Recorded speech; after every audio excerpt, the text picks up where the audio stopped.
Hi Year 9, this is Mr. Tapley here to take you through your next lesson of Year 9 Civics and Citizenship.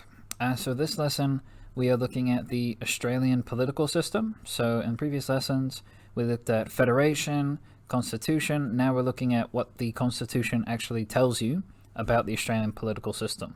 So we went through all this effort to come up with a national government, a national system of politics.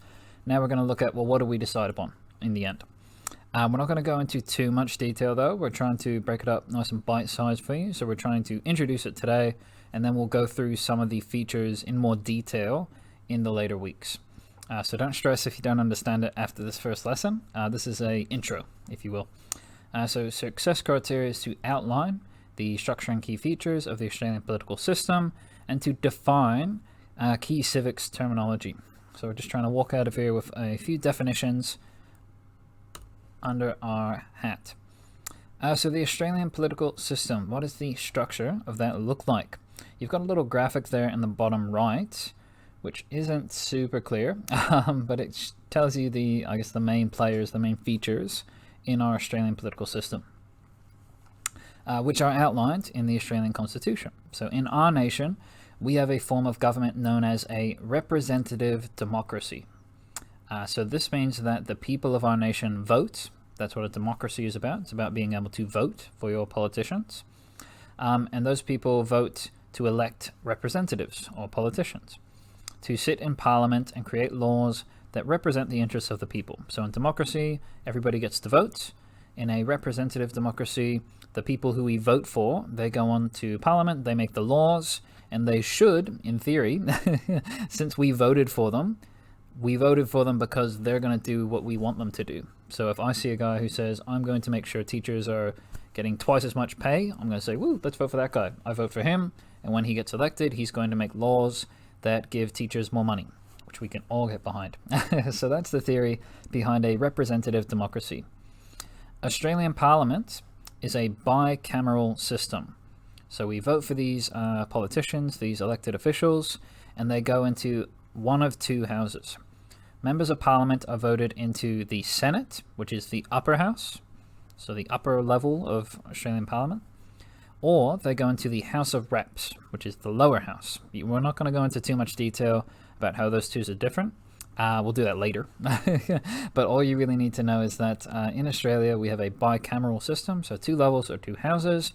The Senate is where we send people who represent the states, so politicians like someone who is representing all of Victoria, they'll go to the Senate. And then House of Reps, that's for actual local politicians. So that's someone, the elected official for Monash, for example, is going to be in the House of Reps. But we'll go into that in more detail later. The Parliament also includes a representative of the Queen, because of our connection to the British Empire, which you should know after our lesson in Federation and the Constitution. To get the Constitution approved, we actually had to go to Britain and said, can you please sign this like a permission slip for an excursion? So in recognition of our connections to Britain, the British Empire, we have some person who sits in Parliament and he's like, hello, I represent the Queen, you know, jolly old England. They don't do much, but the individual is called the Governor General. So we've got a bicameral system, two houses of Parliament. Everyone gets voted into Parliament by the people because it's a representative democracy. And then we also have one person in the corner representing the Queen, the Commonwealth, and that is the Governor General. GG. Good game. The Australian political system. So all the politicians in Australia who are being elected, they go into Parliament. So you've got the upper and the lower house. Government is different. So the politicians are being elected because of their different political parties. So you've got people who are Labour, Liberal, you've got Green politicians. The political party with the most members voted into the House of Reps forms the government. So that's the difference between Parliament and government. Parliament is all the politicians. Government is the politicians who have won the election, I guess. And then the leader of this political party is the Prime Minister. So our Prime Minister at the moment, Scott Morrison, is the leader of the Liberal Party. So during our last national election, the Liberal Party got the most amount of votes, most amount of elected people into the House of Reps. Therefore, they form the government. So we have a Liberal government, and the head of that government is old mate Scott Morrison in the middle there. Hello, Scotty. The leader of this political party is the Prime Minister, who then selects other members to be government ministers responsible for different departments. So, for example, our health minister is Greg Hunt. That's another name or face you might have seen on the news because he's helping to organize our coronavirus, our COVID-19 response at a national level.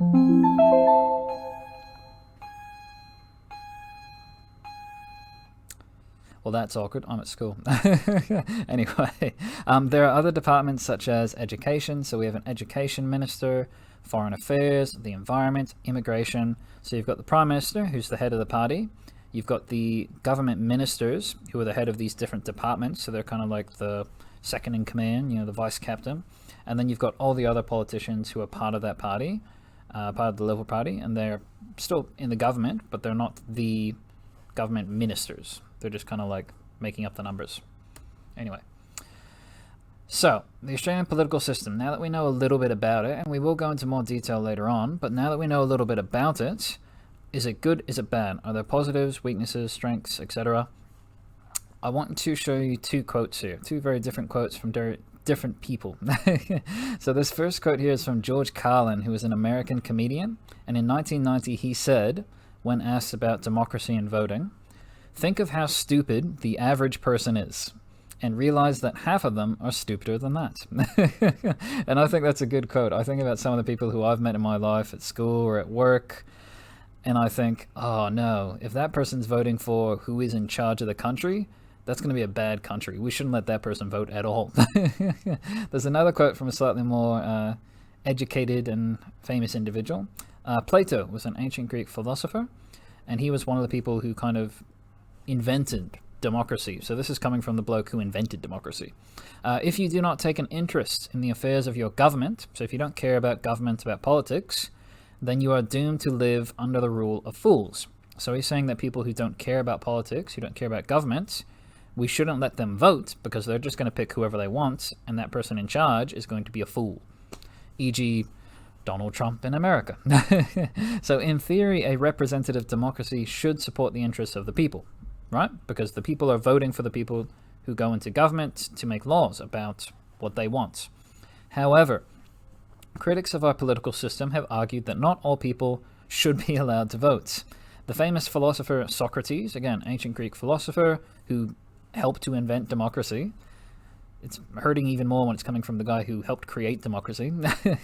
He once said that the only true wisdom is knowing that you know nothing. So if people are voting and they're not educated and they're not informed and they don't know how to spell democracy or government, if they're not informed on who they're voting for, they're going to vote for bad representatives, bad politicians. And then the government won't end up supporting the interests of the people. It'll do whatever it wants. So that's a positive and a negative of representative democracy. I encourage you to watch this quick little 4-minute video called Why Socrates Hated Democracy. There it is here. And it goes into what I've said, and it goes into some of the information from the previous slides in a bit more detail.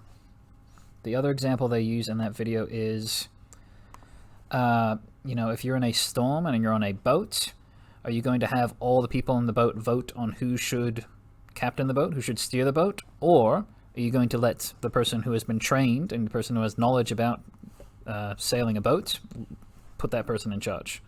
Anyway, so that's just a bit of discussion. There's no questions connected to this. It's just something to think about because we'll be coming back to it later on. So introduce it now, get your ideas around it, and then we'll talk about it later on. What you are doing this lesson, though, cheeky glossary activity. I know some of you are rolling your eyes at home, but there's a reason we do these little glossary activities. There's a reason we force you to practice your handwriting and force you to read and write and learn definitions. Because without the language, without the building blocks, you can't build a house. You can't understand the content unless you know what the content is.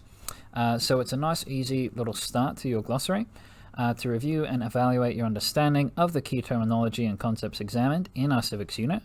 We're going to be creating a civics glossary over the next several weeks. So it's not going to be finished today. We're not finishing with 4 words. You don't have to finish those words today. I'm just introducing it to you now. This lesson, what I'd like you to do is open up the learning task in Google Classroom Assignments, and I'll show you where that is in a moment, and construct definitions for the following terms in your civics glossary: federation, constitution, referendum, and democracy. The definition should be written in your own words. You may use the textbook, the slides, or independent research to create the definitions. And I said this before when we did our economics glossary, but including an example is a good method of improving your definition. It helps you understand it, and it helps the person reading it understand that you understand it. Because if I'm kind of reading what you've written down, like, I don't know what, oh, I see, the example, that proves he knows what he's talking about. And I will say that for the people who did well in the economics glossary, I got no advice for you, but for the people who scored less than what they thought, I took off half marks usually if you hadn't written the definition in your own words, or if it was wrong, obviously. So again, I encourage you to write it out in your own words. It's better for y'all, it's better for me. It just means that you remember it much easier and much better. Anyway, you do not need to submit the file until the end of the civics unit. I should stress that as well. Just like the Google Doc for your digital notebook, you don't need to submit it after every lesson, after every word. This is something we're going to work on for a bit, and then I'll let you know when you need to submit it at the end of the civics unit. So I'll show you where that assignment is. There it is. So 9B1, civics and citizenship. 9G3, same thing. Learning task right here, Sem 2 learning task, civics glossary. Click on that, and I'll open up this Google Doc here, and you can see I've actually written out the 4 key terms. So it's like a little template. You've got your own individual file. All you need to do is smash out your definition there, and then next week I might say, oh look, you've got an extra 3 words there, write the definition down. So for now you're just working on these 4 definitions. I will also say that for those of you that are tired and stressed and not happy with Mr. Tapley giving you too much work, or your other teachers giving you too much work, the next lesson of Year 9 Humanities is going to be one of those self-care lessons where I'll give you a bit of free time to either catch up on work or to relax. So if you're feeling stressed, help is on the way. And if you're not able to finish this in the first lesson, lesson 3 of your unit, you can probably finish up these couple of definitions in that catch-up lesson. So yeah, if you have any questions, guys, please let me know. Otherwise, hope you're well, and cheers.